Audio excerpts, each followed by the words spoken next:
Live from YouTube, it's the Stacking Benjamin Show. I'm Joe's mom's neighbor, Doug, and how do you know if you're retiring at the worst moment ever? Today, we'll settle the matter once and for all. That or, we're just going to yell at each other about it for a while. To lead the way, we welcome the author of Personal Finance and Investing, Kyle Landis-Marinello. Then, we'll have the most popular dance partner at the retirement home, Paula Pant. And is so bad. Hold on. Arguing for the defense. Hold on. You got through Paula Pant. So start right after that. Wow. And arguing for the defense will be OG. I'll be back in a bit with a joke of a trivia question. And now, a guy who will never retire from helping you stack your Benjamins, Joe Saul-Sehy. And a happy Friday to you, stackers. Let me be the first one to welcome you. Sit back, relax, because now comes an hour of financial entertainment with this group of friends. And let's start off with the gentleman across the card table from me who brings it every Monday, Wednesday, and Friday. Mr. OG is here. Almost literally across the card table. Literally, yes.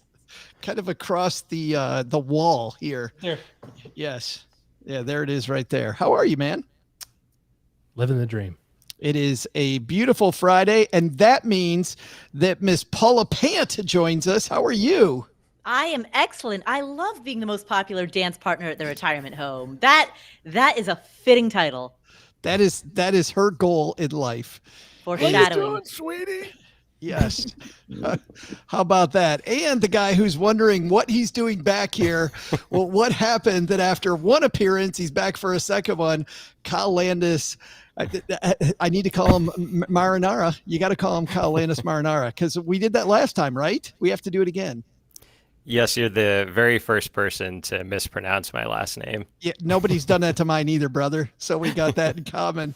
So tell everybody who missed your appearance. By the way, we'll include it on the show notes page, but who missed your last appearance. Tell everybody about your book because you've got a fantastic book about personal finance and investing called, shocker, Personal Finance and Investing. Really creative there. Yeah. Well, the subtext is what gets me, right?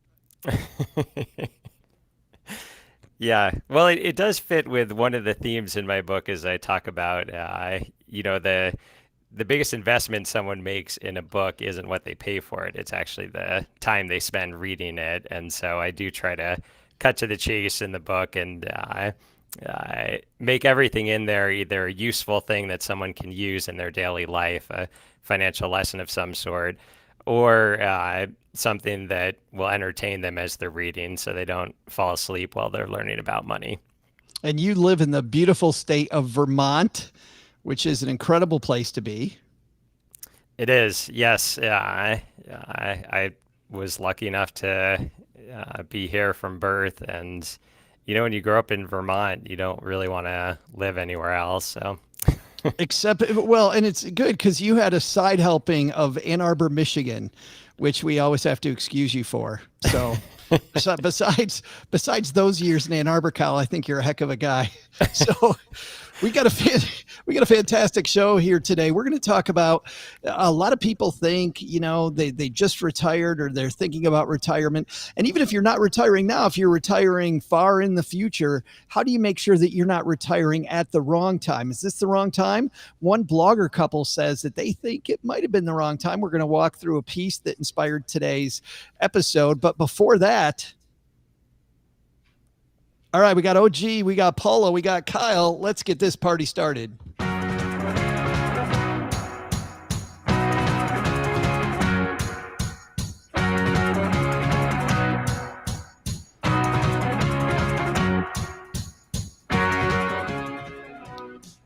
The inspiration for today's discussion comes to us from the blog Eat, Sleep, Breathe, Fi. Paula, have you heard of this blog? I have not, but I don't really read personal finance blogs that much anymore. I'm not a big reader. There's not enough pictures, Paula says. Exactly. Drawings or GTFO. I don't know. Did you dig into this though? I dig into a lot of their stuff. I really like how personal it is and how they take these concepts, a lot like Kyle's book. They take a lot of these concepts and tell stories and their own personal story, and you get to learn from it. I mean, the hallmark of engaging writing is, make it connect. In the piece, they start off by saying in November, they reach FIRE, which is financial independence, retire early for people new to this show. And my husband, M, as she calls him, retired. Since then, the world has faced a lot of turmoil, and she rolls out the turmoil. I'm not going to go through the turmoil again. I think we all know specifically just how much turmoil we had. And in fact, it's funny. She goes over like 8 different pieces of turmoil and then goes, but not just that, there's like 5 more. And then, and on top of that, we have inflation and COVID and, all this other stuff. So she walks through this being maybe a bad time to retire. And Kyle, as the guest, let's start with you.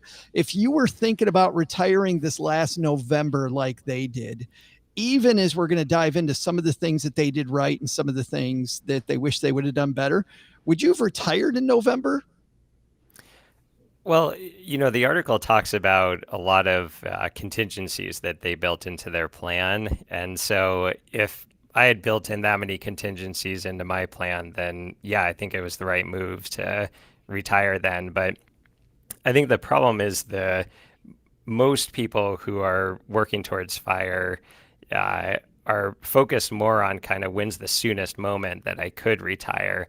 And they use the 4% rule and they calculate that, and they don't put in a lot of contingencies. And that makes it much simpler, much more straightforward.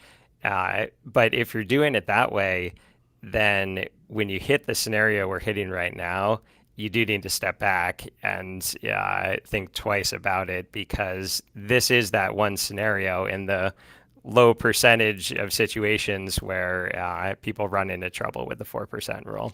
Yeah, this is the thing, OG, exactly what Kyle's talking about is that there's more than a few people out there, I'm sure, that finally reached this quote number where the math all seems to work out just perfectly and just barely. So they decide to take the plunge in November, and then January hit, and oh my.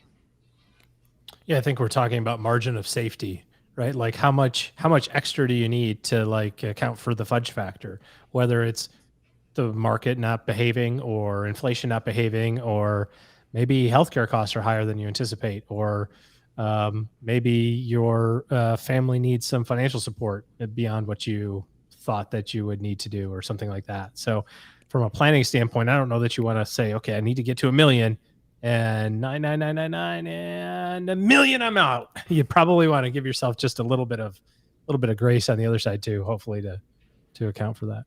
I was surprised, OG, that when you said fudge factor, Doug's eyes and ears didn't even perk up, because he's all about the fudge. You're going to have to rephrase that. Such a delay, which makes it even better. It does, doesn't it? The 10-minute So delay to get to uncomfortable. Doug is just so good. Just set the fudge right out there and let Doug marinate in it. Yeah, Oh, or maybe, God. No. maybe not. Oh. Paula, moving on to you. Is this what you worry about with some of the FIRE community as well?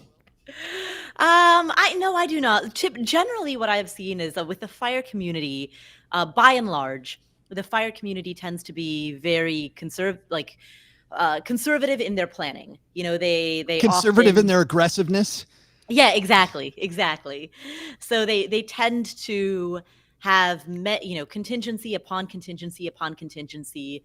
In fact, oftentimes in the FIRE community, a lot of people succumb to what's known as just one more year syndrome, where they believe that they need just one more year's worth of savings in order to pad yet another contingency, plan. And then there's just one more year and just one more year. And pretty soon it's like, it's added up to like an additional 4 years beyond what they might otherwise have been able to do.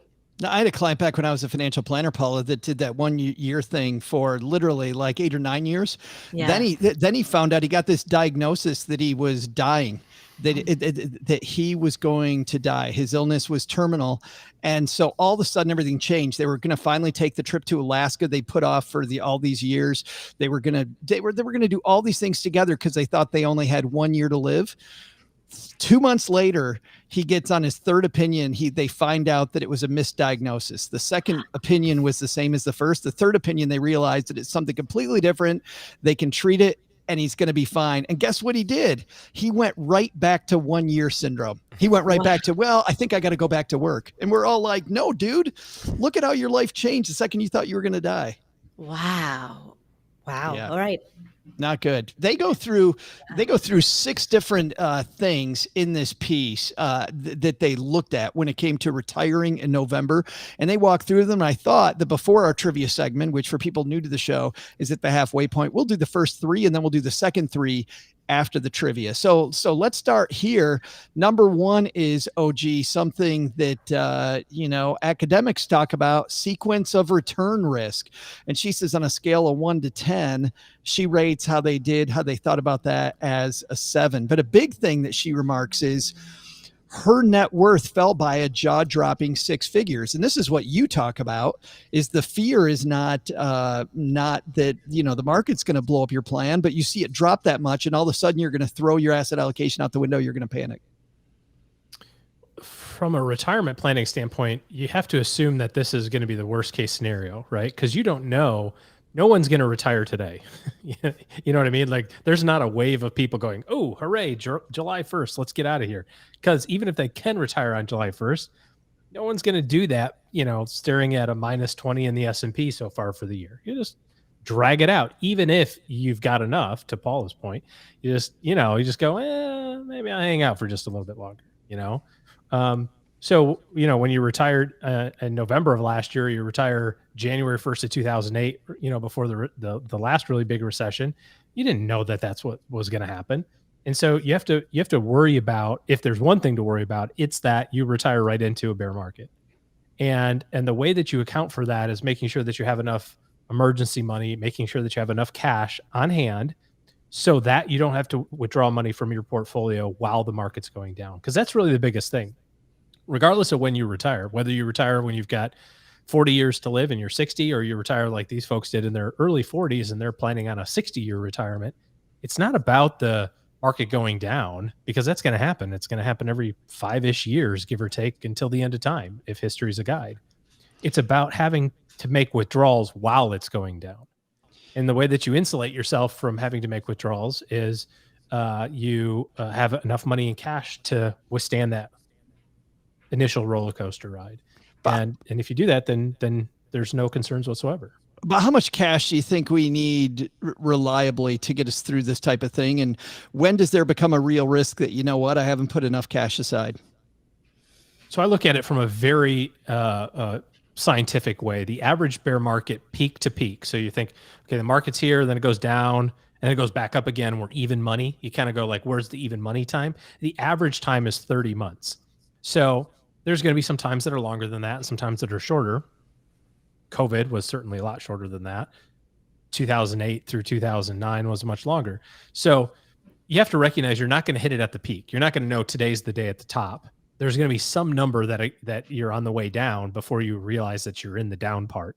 So we like to pick a dollar amount of the portfolio that you say, if this money never gets below this amount, or if it ever gets below this amount, I should say, then we're going to turn on cash from now on. And we're going to live through, we have 2 years worth of cash. We're going to live through 2 years worth of cash from that point forward, allowing our portfolio to stay invested, to stay disciplined with the right asset allocation, let the market do what it's going to do. And on average, we should be really close to back to even money by the time that cash bucket runs out.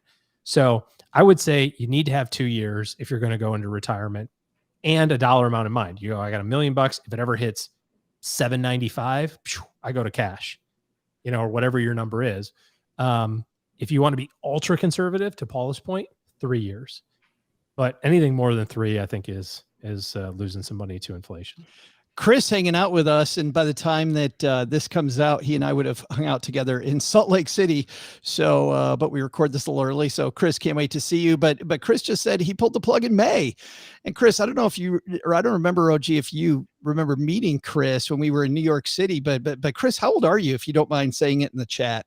Because we'll get back to you, because I don't recall, OG, Chris being that old. So this might be the story of Chris hanging out here with us to go, oh, maybe I did. May felt pretty good though, relative to April and March. It felt like we were on the rebound, but like he says there, having 3 years of cash helps kind of smooth that out for sure. I was just going to, Joe, I mean, I don't know how appropriate it is to ask him that question because he could be like me and just look staggeringly young and handsome and he'd still be ready to retire. So you don't need to ask him that. Chris, you answered him. Don't, man. It turns out he is 40. He's 40 and pulled the plug. So he's a year older than me. I mean, it's still okay to. He worked you've been 41 for the last how many years? 39. Years. Yeah, that's right. That's exactly.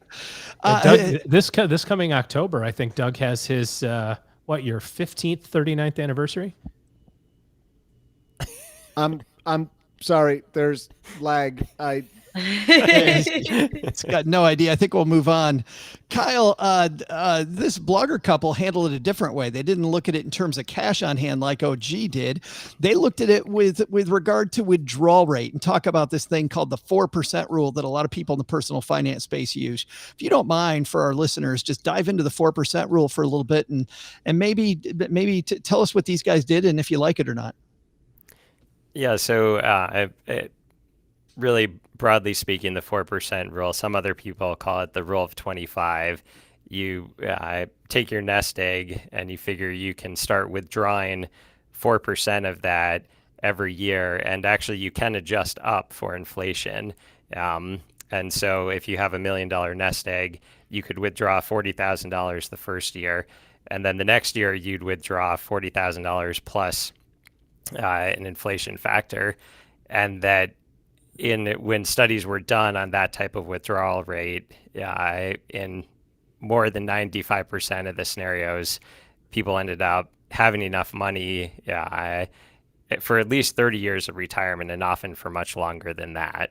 And so that's the basic 4% rule. Rule of 25 is just flipping it and saying, how much money do you need every year? Multiply it by 25. And some people say, okay, I'm going to be more conservative. I'm going to go with the 3% rule.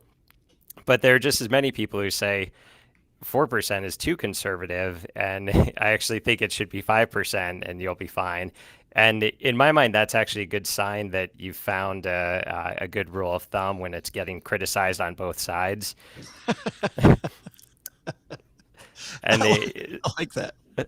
Yeah, it's and so I think what this article talks about is they have a 2.5% withdrawal rate, and as soon as I saw that, I was like, yeah, you don't need to worry about anything that's going on right now. If you have a 2.5% withdrawal rate, then with the disclaimer, nothing on here is financial advice. But that's a very safe withdrawal rate that will likely be fine through any bumps that come about. Paula, do you like what they did there too? In terms of their withdrawal rate? Yes. It's very, very conservative. So if there's anything to not that I'm criticizing it, but if there's anything that could be said about it, it's that they might be living more frugally than they otherwise would need to. But in the early years, that might not be a bad thing, right? Sure. I mean, get your feet wet, make sure that you can do it, especially with what's happened since November. Like they got to be feeling pretty good, I would think, if they retire on the 2.5%. You also like your cash on hand, like OG talks about. You like kind of the marriage of the two, maybe being conservative, or it sounds like you might even be a little more aggressive than that. Yeah, I mean, I think that, so I think that what OG recommended in terms of having a specific number in mind in which you know that if your portfolio balance drops below this given number, you're just not going to touch it. I think that's a very good idea. And having that runway, the emergency fund, the cash reserves, the runway, whatever you want to call it, that allows you to live on cash. I think we all during the beginning of the pandemic, when things were dropping severely, we had no idea that this was going to be as short duration as it ended up being at the time, back in March of 2020. Oh, that first one. Yeah. Yeah, exactly. And I think at that time that really impressed upon everybody the importance of cash because a lot of the default assumptions that some people had about what they would do in the event that they needed to cash up went away at the beginning of the pandemic. So for example, you heard people say, hey, I could always just get a job bartending. Well, guess what? No, you couldn't. Right. And so I think it just further impressed upon people like nothing is a substitute for cash. I think we were all bartending the way OG bartends at the home bar, right? Everybody during COVID there for 2 years figured out, hey, the home bar is not a bad thing. Heavy Pours. That was my college name, or my name in college. Paul, I want to stick with you for a second, though, because the third thing on this list is inflation. I don't really want to talk about inflation because we've talked about that here. You've heard about inflation everywhere. But I love this idea that they talk about in the piece. She didn't look at global inflation. She looked at their PRI, which is their personal rate of inflation, which was super cool looking. Like, what's my rate of inflation? Yes, exactly. And so that is a fantastic approach because to your point, to their point, sure, there's the inflation that's out there in the world, but then there's the actual impact that it has on your spending. And so they calculated their personal rate of inflation by looking at their total annual spending of everything except for travel, since travel is that line item in annual spending that can really skew the results. They looked at their non-travel annual spending and just compared it year over year.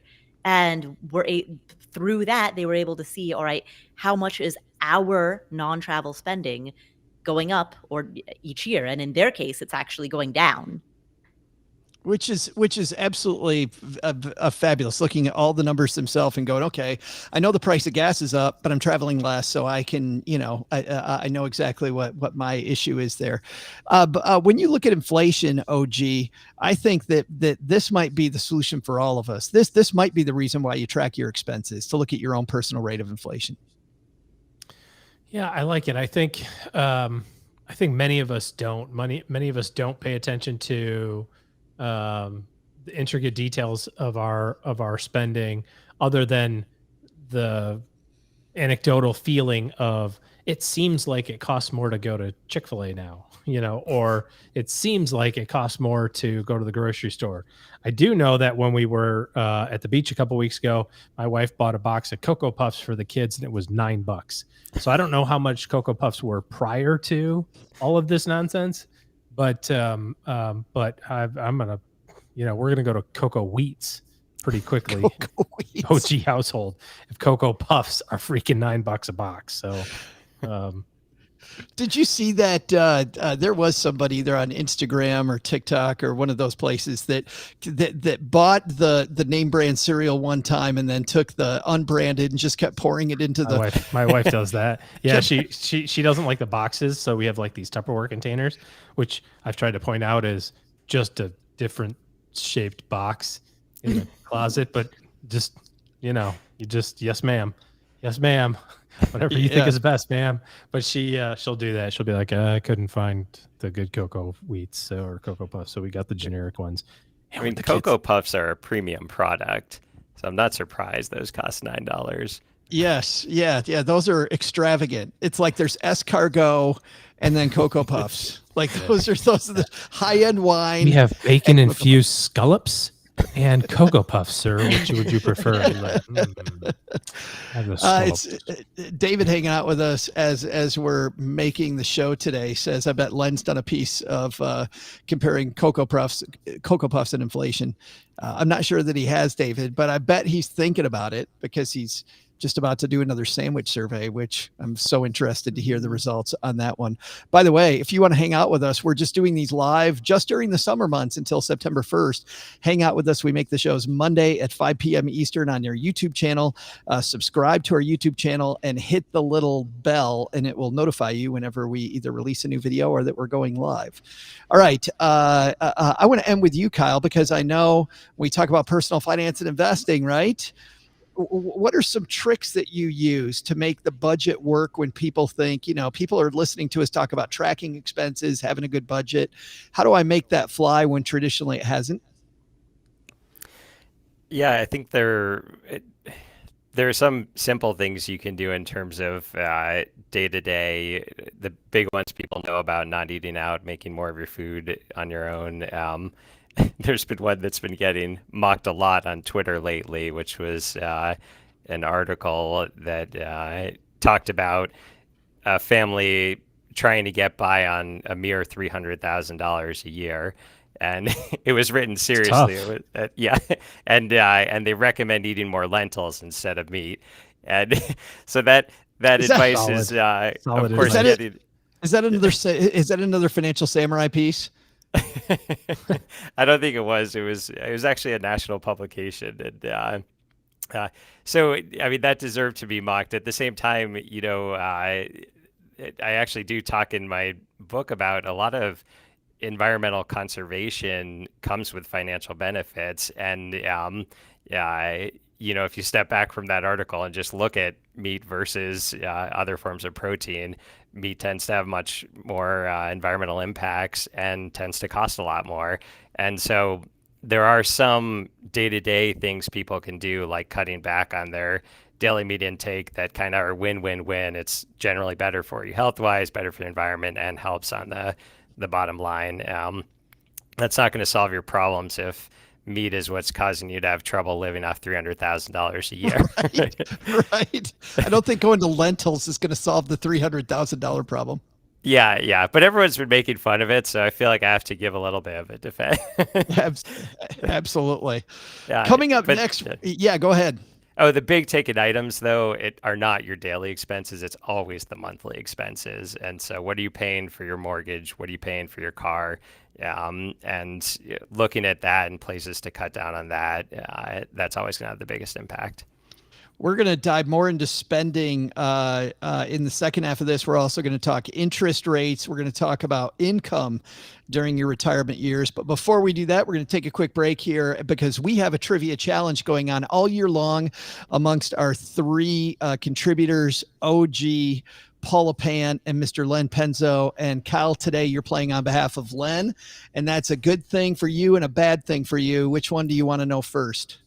Always the bad news. Well, the bad news is you're going to have to lead this off. So you're setting the bar, big guy, because you're in first place with 9. The other bad news is OG's hot on your tail with 8.5, and Paula with 6.5 can make this a very, very tight race if she wins today. So a lot at stake for everybody, which means we need a trivia question, Doug. Can't do anything without trivia. Hey there, stackers. I'm Joe's mom's neighbor, Doug. Today is Canada Day, but it's also Joke Day. So I think it's about time we combine these together, don't you? Come on, everybody, join me. Why do Canadian cowboys have sticky feet? Maple stirrups. Because they got maple stirrups. That's why. My sister told me, I don't even have a sister, but it works for the joke. My sister told me she didn't know the capital of Canada. I told her, you ought to know it. I love summer in Canada. It's my favorite day of the year. What do you call a person who got kicked out of Canada? A Cantadian. Canadian, okay. I just love watching Paula on all these, by the way. In what regard is the USA better than Canada? Oh, the USA has nicer neighbors. I got her. Yes. All joking aside. Yeah, I know those were barely jokes. As a Vermonter, I take offense to that one. I was like, we're nice too. Do I need a passport to get into Vermont? All right, all joking aside, and yeah, I know those were barely jokes. If you moved to Canada, you wouldn't have an IRA. Instead, you'd have something called a TFSA, or a tax-free, which is almost as creative a name as the title of Kyle's book. So my question is, what year was the TFSA created? I'll be back with the answer after I check if the rumors that there are glazed maple shortbread cookies in the break room are actually Trudeau. Yes. And on that note, Canada Day and Joke Day. It's like Friday the 13th here in the basement. But so And by the way, Doug, it's the RRSP is the equivalent of the IRA. You're talking about the Roth IRA. The TFSA is the equivalent of the Roth IRA, not the IRA. But besides that, it doesn't matter. We're talking about when was the TFSA created. And Kyle, you're on the hot seat, brother. You're right there next to him. You should, as a Vermonter, you probably know this. You probably get all the Canadian news. Yeah, well, we do have better maple syrup than them. I'll say that. It's gonna And, fight him over maple syrup. Yeah, now they'll never let me cross the border. Yeah. Are you that guy from that one show that said you have better maple syrup? I actually do have some good border crossing stories Wait, if we wanted to tell those in the after show. But What's an after show? Kyle, how do you say how do you say the name of when trees bleed? What is that stuff called? sap. No, but I mean, like, then you convert it into the stuff that you put on your pancakes, and it's maple what? Syrup. I bet. Syrup. One more time. Syrup. Yeah. Do you say salmon too?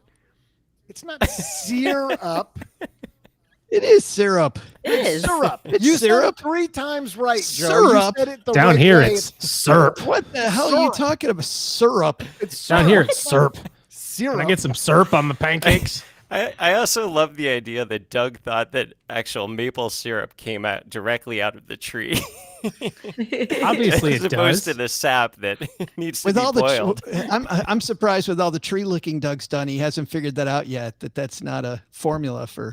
I did notice the syrup comment also. It It's a lot still of tastes syllables pretty and good. I think vowels. Kyle went through puberty. It's pronounced syrup. Yeah, it's Syrup. pronounced syrup. Syrup. No, what? Syrup. No, You no. enunciate. Syrup. No. Syrup. Syrup. Syrup. SERP. Okay, I think I've Teach- successfully taken up the same amount of time that Len normally takes, given his explanation of what number he's going to guess. TJ hanging out with says diabetes. It's called diabetes. I'm laughing at TJ's comment. It's pronounced diabetes. Diabetes. That's good. diabetes, as what's his name says. What's Wilford that guy's Brimley. name? Wilford Brimley. Yes. All right. Enough stalling, Kyle. I know you've been stalling with this syrup. Yeah, I have no clue what year it was, but in a lot of the impetus for my book was telling some entertaining stories about my dad. And yesterday was Father's Day. Sorry, that messes up the date this actually gets released. Yeah, so in honor of him, I'm going to go with his birth year of 1944. 1944. That's good. If you don't know the answer, make it a special year. You did that a couple weeks ago, OG, with your grandmother. I did. Yep. So, OG, you got 1944 on the board. What are you going to do with that? I can't give Paula anything here. Oh, it's so tough. Because I know she's Googling it because I can look at her on her phone. She's looking it up. Nope. Hands. So 1944 is so wrong. It makes me want to giggle. I think OG accused Paul of Googling it, so no one suspects that he was the one actually Googling it. He's And not I even, like this, Joe. This is a new rule. We need to see hands at all times during the trivia segment. I like this. Yeah. Yes. all these Get 'em years, up, everybody's Kyle. gotten it totally I've already wrong. You guessed. think we're going to start cheating now? Like, really? We've been doing this for 10 years. I think if Paula was going to cheat, she would have done it like in year 4. She'd have done it already. Yes, right. So, Of course, if anybody's seen the trophy, I don't think it's worth cheating for anyway. So, I'll keep my hands in full view of the screen for the entire guess. yeah. okay. So 401k didn't come out until 1975-ish or something like that. And the Roth IRA, which this is like, is what, 98? So it's 98 or later. That's my educated a guess. But Canadians, I think Doug said, are a little slower than Americans. So Oh, my goodness. take Send- a while. on Send the your hate uptake. mail to OG at So it's Stacking gonna Benjamin's. take them a while to figure it out. I'm gonna give them 10 years later. I'm gonna say 2008. 10 years after the Roth IRA. Gives you a nice big field goal there in the middle, Paula. It does. All right. So anywhere from 1944 to 2008.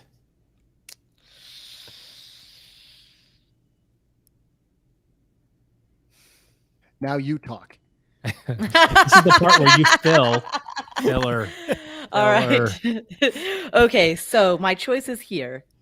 I could either Chelsea Brennan one of you, or I could take a guess that's somewhere in the middle, which allows me to capture a greater segment of that wide margin in between. I think I am going to take the Chelsea Brennan approach, and my guess is going to be 2007. Wow, she takes out OG at the knees. Well, maybe it's 2009, or maybe it's 1945. Because I gave you the info on the Roth. Well, so what I know is that the Roth IRA was named after a senator, 97, a senator named William Roth. I believe he was a senator. No. We wrote about it in our book. It's David Lee Roth. Yeah, correct. God. And I believe that he was a senator from Montana, perhaps. Swami, Children know this. And I think that he it says right here. He's way off. A place where the salmon of Capistrano. Oh boy. That's not even it's the wrong species. There are way flying out there. fish now in California. Stop. Oh boy. Talking Doug, about fish and please. in the fish at Capistrano makes me think you might be from Cincinnati. Maybe. I am from Cincinnati. Zinger. Oh, how about that? How'd you guess? All Representing. right. Everybody's like, where's this going? I'm wondering where it's going. We need an answer, but we don't play that way. We're going to be right back. All right. 3, 2, 1. Kyle, you started us off with 1944, and nobody went for that. Yeah, well, OG showed that he actually had some knowledge on the subject, so Well, we don't I think know I'm in yet. trouble here. We don't know yet. But OG, you feeling pretty good? It's got to be after 2009 now that Paula took you out at the knees. Oh, I do not feel good at all. I figured she was going to be like, that guy's an idiot. I'm going to say 1981, and then I'd have had a lot of space.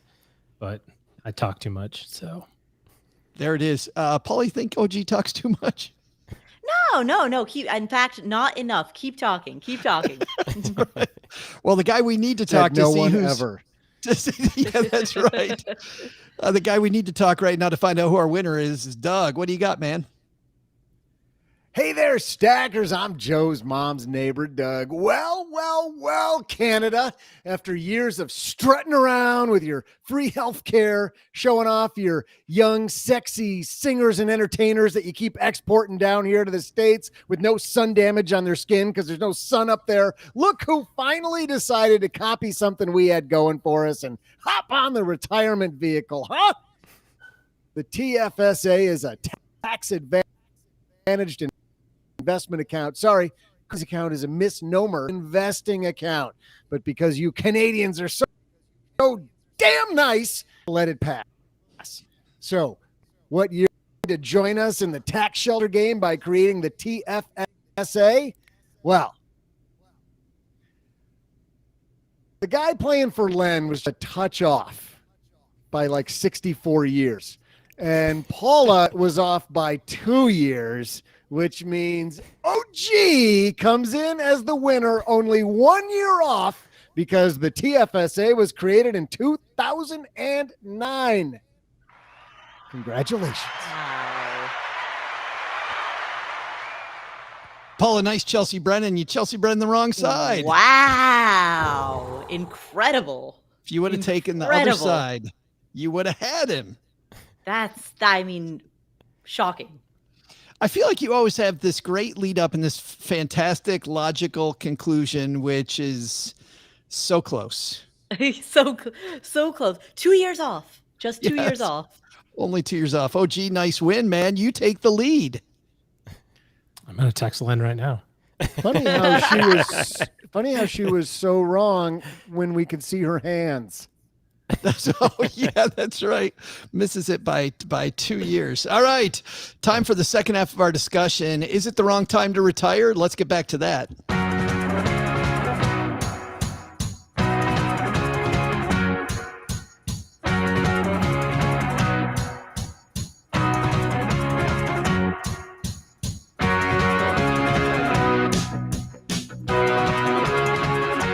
Today's retirement discussion brought to you by Magnify Money. Kyle, you know what happens when you go to stackingbenjamins.com/magnify money? It helps you with all your finances, and it also reminds me of a family friend of ours. He used to carry Monopoly money in his wallet, and he'd go to a cashier and give them $100 bill, and they'd say, do you have anything smaller? And he'd pull out his Monopoly money. That is so good. Yes, I do have one smaller. I have this little one. And did anybody ever fall for it? That's the question. They never took his $100 of Monopoly money. No. Yeah, this site might be slightly more useful than pulling out the Monopoly money. You'll find that more than 92% of the brick and mortar banking products you use, like checking accounts, savings accounts, CDs, not best in class. They have at Magnify Money all the online products available, 92% of them actually. So head to stackingbenjamins.com/magnify money and you'll see all the different choices you have so you can make a better choice when it comes to your banking options. All right, speaking of options, we've got three more options when it comes to three more triggers, I guess, to pull when it comes to dealing with maybe you made a mistake when it comes to your retirement. And next up is interest rates. And OG, they used an accelerated mortgage program they talked about that really helped them get to this point, and said that even without interest rates being low like they were, they wouldn't have been able to get to FIRE as quick as they did. What's this? The idea is going from a 30-year mortgage over to a home equity line of credit, so the amortization table works differently. You know anything about that? Well, it looks like what she was talking about was taking money out of her house, like equity, and investing it. Yeah. Which, they've got a name for it in Canada. It looks like it's called the Smith maneuver. Yeah, but the maneuver, even because I clicked on it, and the Smith maneuver also involves this idea of taking it out as a home equity account, aggressively pay down your mortgage. That makes your home equity line of credit bigger, which is amortized evenly, much more like a car loan or a credit card is, versus an amortization schedule like a 30-year mortgage, and then taking that money out and investing it so you're paying a lot less money in interest. Right. So your net worth doesn't change, right? All you did was just take equity from your house and invest it, and then you have a debt trade-off. So net worth number stays the same. You now are invested in a whole bunch of stuff instead of one thing. But the thing that comes up with that is now you have a debt on your house, and if the stock market takes a crap, which it has, and you do this too aggressively, you end up with no money in the stock market, and also owing a whole bunch of money in your house. And then if you don't pay your house payment, the bank comes and takes your stuff. So this must just be I've heard of it, I guess, but the comment that she makes later on is like, hey, our financial planner is very experienced with this.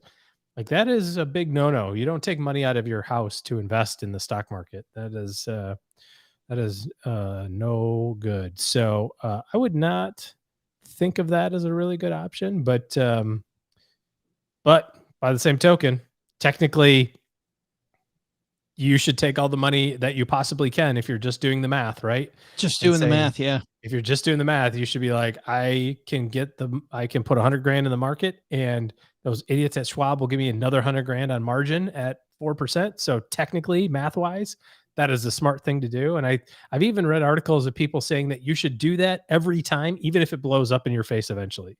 You should just redo it, because eventually you'll work out. The leverage factor will work better for you. The longer you do it, the more likely it is to keep working. Like if you go to the blackjack table and you go, I'm going to bet $5 and you lose, and you go, well, now I'm going to bet 10 and you lose, and now I'm going to bet 20 and you lose, and 40 and 80. Eventually, you only have to win one, and you've made all your money back and then some.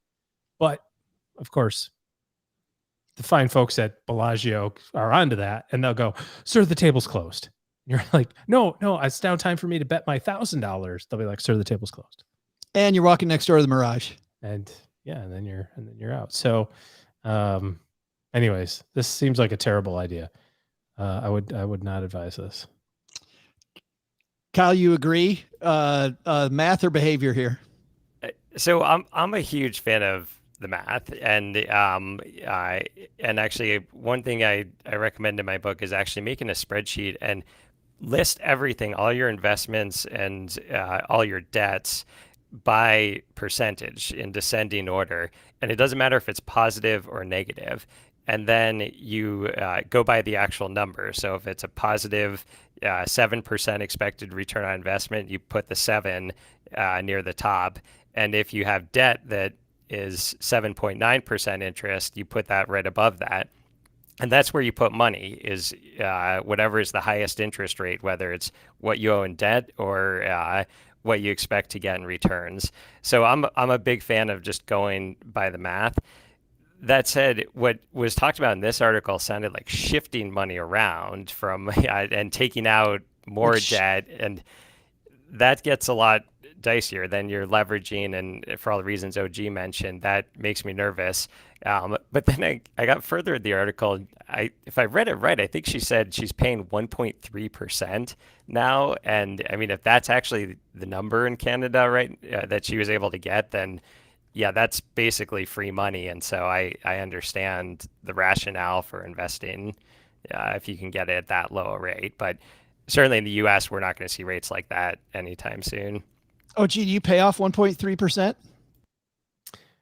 So our house right now is at 2.5%. And when we refinanced it 2 years ago, I'm a big proponent of not owing anybody any money, despite my best efforts to continually owe people lots of money.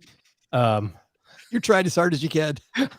I'm an expert at owing money, but I'm very motivated to not. I just fail miserably at it. But when we refinanced our house, the math says, well, yeah, I should have taken that out at 2.5% for 30 years. We did 15 because I want the freaking house paid. I want my house paid off. I don't the cash flow, the payment, like all the risk that goes into it. You know, you think about like financial independence and you say, if your house payment's $2,500 a month, which by the way is kind of the average house payment right now, according to the Wall Street Journal, 30 grand a year. How much money do you need in the bank? How much money do you need in your investment account to float a $30,000 a year house payment? You know, talking about fire, that's, you know, $600,000, $700,000 of assets that you need, maybe less if you say, well, it's okay if it goes to zero, if this bucket of money, this part of this money goes to zero. But it's a boatload of cash. So it's one less responsibility, it's one less thing that you have to think about. And I know at the time, everybody was like, oh, you should just, you know, you've got all this equity in your house, you just yank it all out and invest it. And guess what? I still have all the equity in my house. And I could still do it if I wanted, even though interest rates are at 5% now or 6%. It's still technically a better interest rate than what the market would give me. But I'm happy at 2.5%. And to your point, should I pay it off based on where interest rates are today? I was aggressively paying it off until about 3 months ago. And about 3 months ago, I was like, maybe we'll slow this down just a smidge. So I don't know. I'm a hypocrite, I guess. I don't know, but under normal circumstances, Paul, on the Afford Anything show, you and I answered questions about this. And normally I'm about the behavior. Lately, I've been about the math. Lately, the math is so good in favor of the stock market that I'm like, let's do the stock market, but let's take this current market out of it. Just say regular time. Oh, geez, about the behavior. Kyle's about the stock market. Trying to point at both of them in our windows here, like the Brady Bunch. Which side do you come down on a normal market? So a little bit of both, but I more so come down partially on the behavioral side, partially on the we are cognitive misers and there's only so much that we can track and manage. So partially on the energy management, mental bandwidth management side. And so here's what I mean by that. I am not, in theory, not averse to the idea for all the reasons that you've discussed. And if you think logically, I mean, what is the distinction between not making assuming somebody had a mortgage, right? What's the distinction between not making additional payments on that mortgage and instead putting that money into the stock market versus what they're doing, which is pulling money out of their house? I mean, other than the transaction costs of closing a loan, one way or the other, it's opportunity cost substitution, right? So logically, even people who would criticize the practice of pulling equity from your home to invest in the stock market are the same people who might, in the event that their home is not paid off, might choose to invest in the stock market rather than accelerate their mortgage payments, which is functionally doing the same thing. That's the reason that I'm not opposed to the idea. That said, if there's a case where people are just doing better things with their time, you're starting a business, or it doesn't even have to be financial. You're learning a foreign language. You raising a family. Like, there are many instances in which you might opt for simplicity because you don't necessarily want to overcomplicate your life. And every time that you make some type of sophisticated financial maneuver, like the Smith maneuver that we're discussing right now, it just adds an additional layer of complexity to your life. And there is reduced life value that comes from that complexity. Or said a different way, there is enhanced life value that comes from simplicity. Doug is thinking there's reduced life value from listening to that entire explanation, Paula. Ouch. just I'm look at so him. glad my phone vibrated on my ass because that woke me up.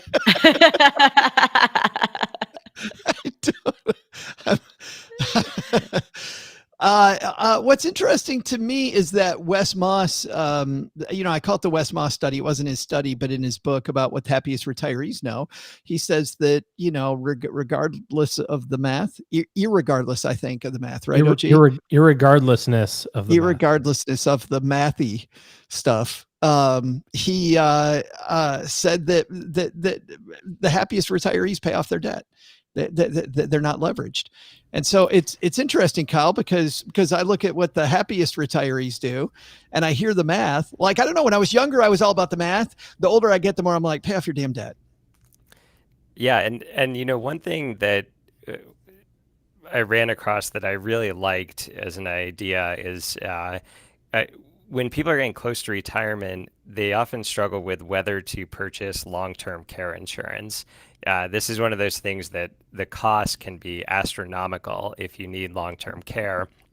And because of that, that particular type of insurance costs an astronomical amount of money, especially if you buy it as you're in your older years. And a concept I ran across was, if you have your house paid off, that can be an insurance in itself, in that if something happens and you need to go to a long-term care facility, your family has an asset that can be sold. You no longer need it because you're going to long-term care, and that can be seen as kind of an insurance policy. This is like OG talking about how he's got the equity in his house that he can just use later. Exactly. Yeah. Whereas if you still owe a mortgage on your house at that point, then your family is going to be in a tough spot. Yeah, it's interesting. There's so many facets to this discussion. Speaking of that, we got two more, but I don't think we need to spend a lot of time on number 6, which is spending. I think, Kyle, you covered that great, which your housing costs first, right? Look at your housing costs, then look at your auto costs, look at your groceries third. But I want to talk about this one, bringing in some income during retirement. Kyle, sticking with you, do you like this idea that this family decided, hey, we could go back to work and we could make a little money on some part-time job? Yeah, it's definitely a much easier way to make the numbers work. And the other thing that a lot of people ignore when they're doing FIRE calculations is Social Security. And I get why people ignore it. They are worried it's not going to happen. But personally, I don't have that concern. Yes, it might change, but it actually is a form of fixed income that in the U.S., everyone is going to, well, most people will have access to at some point. It just kicks in at a much later time. But yeah, if you're retiring early, having some form of income that you can do, whether it's consulting or a part-time job that you actually enjoy doing, and you make that part of your retired life, that makes it much easier to make the numbers work. Paula, you like some income coming in during retirement years? Yeah, I think having some income coming in is a great idea. I would just caution people to have multiple contingency plans. Like I mentioned earlier, what we saw at the beginning of the pandemic was that people who didn't have sufficient cash reserves, for example, Yeah. and who thought to themselves, well, if poop hits the fan, I can always just wait tables or I can always just bartend, found that they could not. Yeah, I love how a lot of the anti-emergency fund people kind of went away during COVID. Mhm. Like, oh, this is what we're talking about. Oh, Yeah. gee, I just like the fact that during retirement with a little income coming in, I don't know if you income coming in, but keeping the brain moving, right? You see these people that retire and they just stop living. You got to do something to stay active, and there's a lot of talk right now, especially of people who are kind of like right at the buzzer of fire, right? Like they didn't have any of that margin, and now they've been out of work for 3 or 4 years, and now they're going, how do I get back into it? And I worked in this, this technical space, and now I'm 4 or 5 years behind kind of the curve in terms of knowing what's going on in that universe that I used to be kind of intimately involved in, and trying to kind of restart that. It's much better to have never stopped it. There's that big cliche of if you never work a day in your life, or if you love what you do, you never work a day in your life. Ugh. I hate it, but it's kind of sort of true. I mean, if you really like doing the stuff that you're doing, like what's the point of not doing Of it? stopping. Yeah. Like, go find something that expands on the thing that you like, even if it doesn't pay anything, or if it pays some nominal amount, an honorarium, you're a tax person, go do taxes for a church or something. I mean, they'll throw you a couple of bucks, you get a couple of points with the big man upstairs, and then you get to kind of stay engaged. Says the guy who's never understood the joy of not having to set an alarm clock in the morning. I haven't set an alarm clock in 15 years. Because the government trained you to wake up at 5:45 every day. You would know how funny that is if you actually, I mean, obviously you're being funny, but anybody who really knows me like knows that I go to bed at 9:45 like clockwork, and I get up at slightly after 8 when my kids go to school. He is grandpa OG. He is totally grandpa OG. Look at the time. Oh my goodness. It's Yes. 9:45. Time for bed. 9:45, you kids. I got to go. Paul, I heard something the other day, because you and I have had this conversation before. The follow your passion is just baloney and this garbage that Yep. people that are already wealthy spew, Yeah. but I did hear something really cool that's related that I think might hit closer. And I wanted to get your take on this just to wrap this up, which is don't follow your passion, but there might be something in following your curiosity. Yes. Like if you follow your curiosity, then you're much more happy with all of these rocks that are going to be in your way, and climbing some of the ugliness, where follow your passion. Like, oh, I can't get passionate about washing dishes, so I know what every piece of owning a restaurant is. Where if your curiosity is, how does a restaurant work? You're much more likely to wash the dishes. What do you think about that one? Yes, I'm a huge proponent of that one. In fact, I suspect that you heard that from me, because I did often, not. Oh, Actually, I did not. I did think of you right away, which is why I'm bringing it up now. Well, thank you. Yes, I do. I often say, follow your curiosity. I've often said that to my audience. Well, there you go. The where I learned that from was the author, Cal Newport. He's written many books, including a book about deep work, but specifically that idea comes from one of his earlier books called So Good They Can't Ignore You. And he, in that book, makes the case that passion is the consequence rather than the precursor. So if you are curious about something, then you start exploring that thing. And as you explore it, you you become more aware of all of your unknown unknowns, right? The more you learn about a given topic, the more you realize how little you know about it, because you start appreciating the depth and the complexity of that topic. And so that makes you even more curious about it. And so eventually that curiosity morphs into passion. And so he makes the argument, which I very much support, that provided like minimum viable level of interest, just do something that you're curious about, and that curiosity will develop into a passion over time. I heard about it from a different reputable source that would have been maybe about the same time, maybe even earlier. So I wonder if, I just wonder who had it first, but we can talk about that later. Not a big thing. What is a big thing is we can end the show by saying, stay curious, San Diego, right? Isn't that a thing?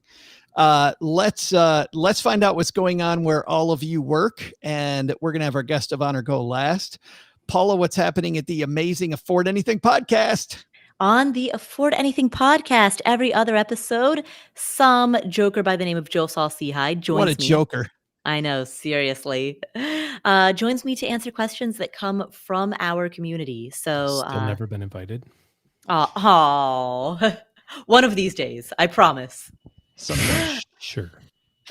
So you can listen to Joe and not hear OG on the Afford Anything podcast. If you've Trying to had your butter fill you of up with OG, my macaroni and cheese candy canes. Yeah, I know. I'm waiting for that. Once those arrive, then we're talking. Then I'm a solid maybe. Yes, macaroni exactly. and cheese candy canes. Exactly. OG, it's 4th of July weekend. You got big weekend plans since you're not in Canada and you're here in the US. Yes. This will be our first 4th of July in Texas in a while. We're usually in Michigan by now, but my son did a week-long trip and he didn't want to travel this weekend. So we're going to do 4th of July here in the great state of Texas at our house. And then early next week, we're going to head to Michigan for a while and try to get out of the heat. It's like 107 degrees here, which I don't mind, but it's a little warm. I love how son kind of wears the pants in OG's family, Doug. Yeah, really. Who is driving the ship? I know. In My that son doesn't house? want to travel, so I said, okay. I'm a nice guy. I like that. That's fantastic. I told you guys before. He's a nice guy. I'm a nice guy. Speaking of nice guys, thanks for hanging out with us, Kyle. I appreciate it so much. Yeah, it was great talking with everyone, and yeah, I've got some camping trips coming up. That's going to be my summer, and our kids are now 14, 11, and 9, and miraculously, they all still enjoy camping. So we're still waiting for that trip where the whining starts becoming nonstop, and they start asking why we always go in tents when their friends go to Disney World and fancy hotels. But I like the fact, I don't know, I saw a picture of your Father's Day picture with your family, and it looks like you guys have managed to all get along still, which is fantastic. Yeah, I mentioned housing expenses earlier, so we're a family of 5 and a dog, and we live in a 1,500 square foot house, so we all do have to get along quite well. And actually, just last night, another family of 5 came up from New York to visit us, and they told us yesterday morning that they were coming up and said, but it doesn't need to be a big to-do. You're like, we're going to have 10 people and our dog in our 1,500 square foot house, but we made it work. It just reminds me, OG, of some of those stories when you're in Michigan with multiple families. How big is that place? Well, I can count the cinder blocks outside, and I have before. I believe it's 40 by 20 feet, not cinder blocks, because that would be twice as much. Because I think the cinder blocks are 2 feet each ones. But yeah, I think it's 40 by 20, I think, 100 square feet. Yeah. Well, hopefully everybody, just make sure everybody showers, Kyle. Make sure everybody showers. Yeah. And then your book is available on Amazon, I know. They can also get it at your website. Yes, and at your local bookstore you can order it. It's the second best book on personal finance out there after this one. Nice. So well done. boy. Nice. So well done. Sucks up to the host. That's why we keep asking him back. Just right there. If you want to know how to get along with others, show the book. Yes. I will. I'll put in a plug for your book, man. Fantastic book. Great stories. Personalfinanceauthor.com is where we go, right? I think. Yes. Yep. Yes. And I'm on Twitter at PF Author. And chatting away on most days. All right. That's going to do it for today. Thanks for hanging out, everybody who's with us here live. Thank you for hanging out with us at home. Hope you have a fantastic holiday weekend here in the U.S. or just have a fantastic weekend if you're somewhere else. Doug, you got it from here, man. What should we have learned today? Well, Joe, first, retiring at the wrong time, just create your plan and stick to it. Consider your spending, your personal inflation, and your withdrawal rate, among other things, and you'll be rolling with the punches. Second, lag can be a good thing in both your retirement planning and online recording. Both can be profitable and hilarious if you just wait a little longer. But the big lesson, who needs Canada? I tried moving there after I watched Handmaid's Tale. They cold-heartedly turned me back, even though I was wearing that red cape and that white hat, just because I had like 6 or 7 DUIs. I was drinking Molson. I was drinking your beer. Let me in. Thanks to Kyle Lando-Macaroni for joining us today. God, what a delicious name. Is anybody else hungry? Landis-Marinello, whatever. I'm going with macaroni. You'll find Kyle's hit book and more of his writing at personalfinanceauthor.com or find his book, Personal Finance Investing, wherever books are sold. Thanks to Paula Pant for joining us today. You'll find her podcast, Afford Anything, wherever you're listening to us right now. Thanks also to OG for joining us today. Looking for good financial planning help? Head to stackingbenjamins.com/OG for his calendar. This show is the property of SP Podcasts, LLC, copyright 2022, and is written in part by Paulette Perhatch, who helps writers power their words, their work, and their earning potential with her Powerhouse Writers Coaching Program. Find out more at powerhousewriters.com. Thanks also to our team who made today possible. Brooke Miller is our producer and also handles the show notes and our amazing newsletter, The 201. Tina Eichenberg and Gertrude Smith are our social media mavens. Not only should you not take advice from these Pop-Tarts, don't take advice from people you don't know. This show is for entertainment purposes only. Before making any financial decisions, speak with a real financial advisor. That's it for today. We'll see you back here on Monday at Stacking Benjamins.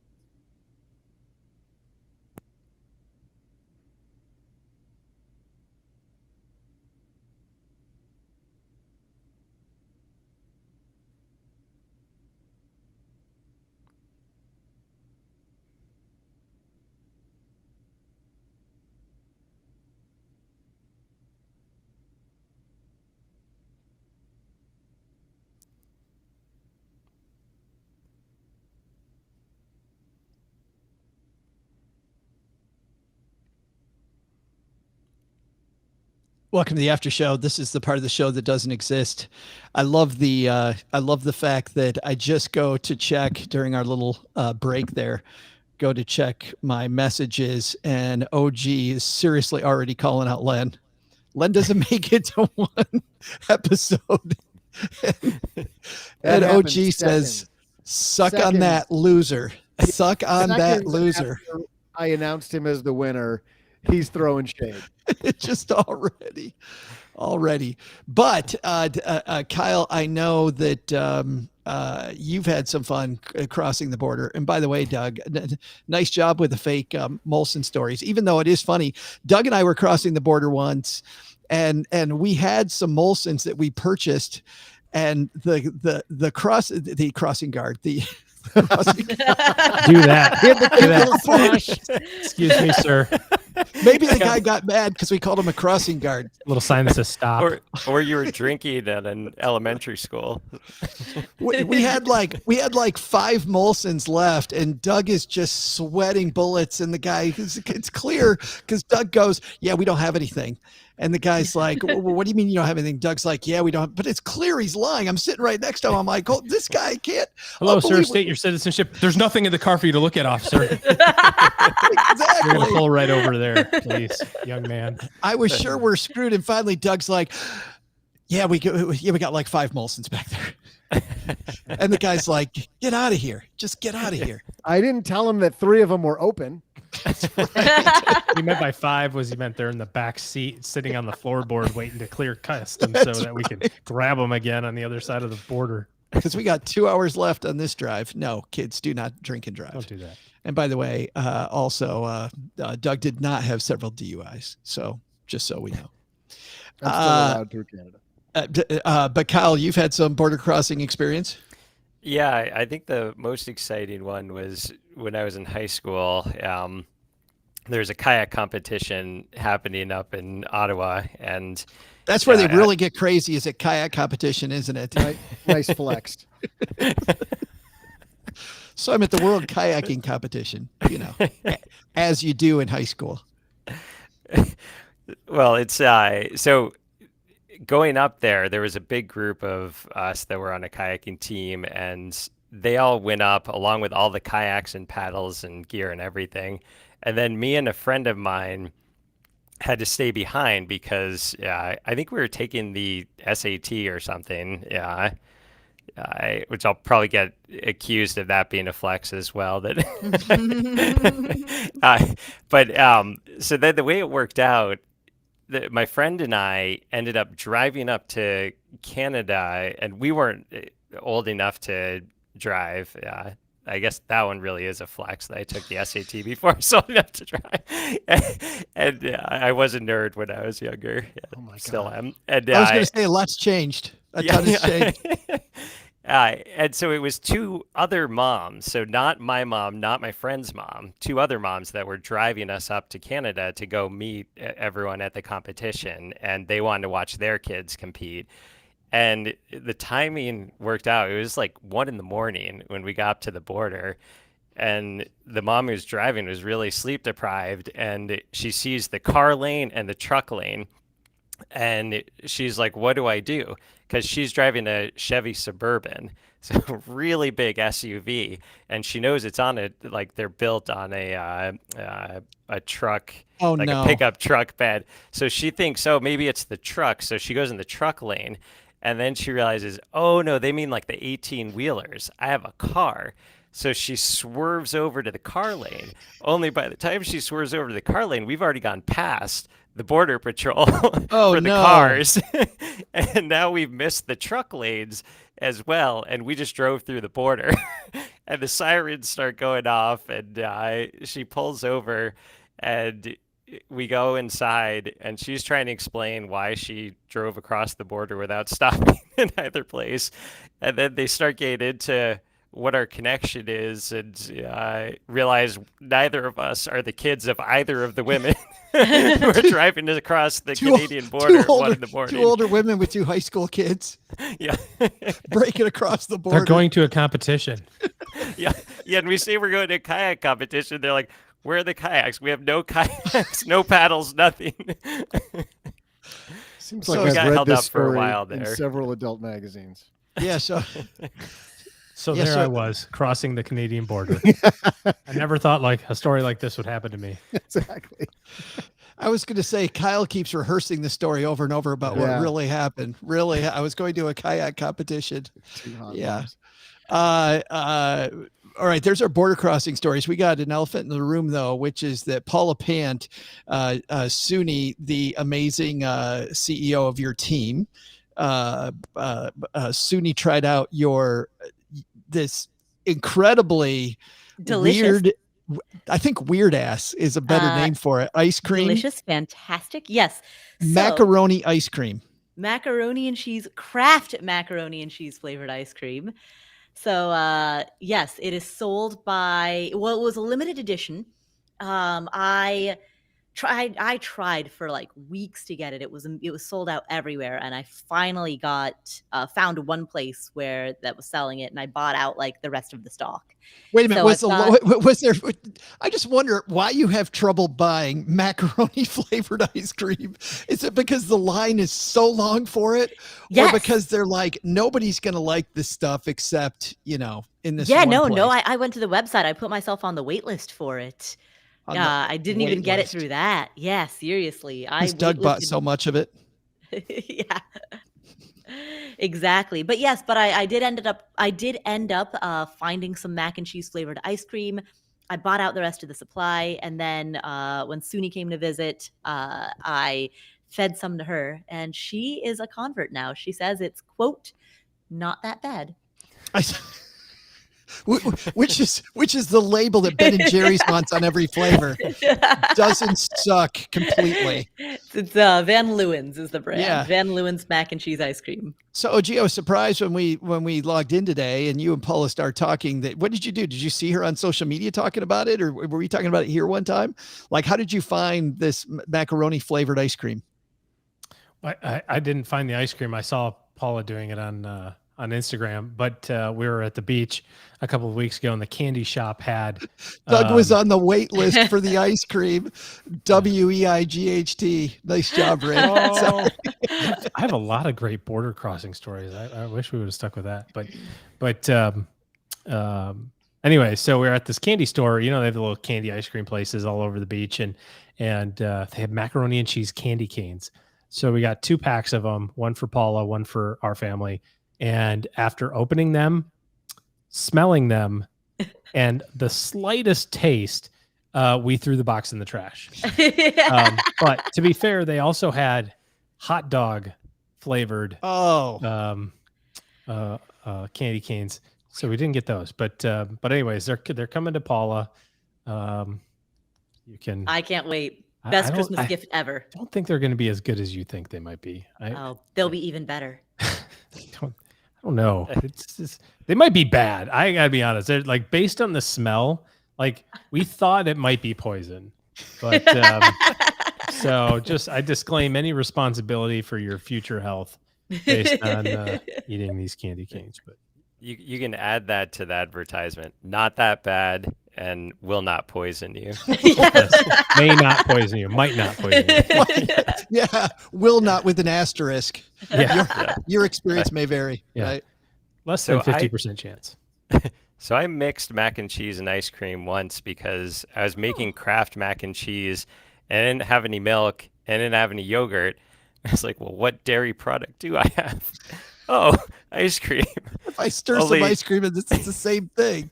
Yeah, only it was mint chocolate chip ice cream. Oh, That combo did not go well. Wow, that's a shock. I need to try making a box of Kraft macaroni and cheese and then just layer in some vanilla ice cream and see what happens. I think I'm genius. I think I'm with the look on Doug's face when it comes to that.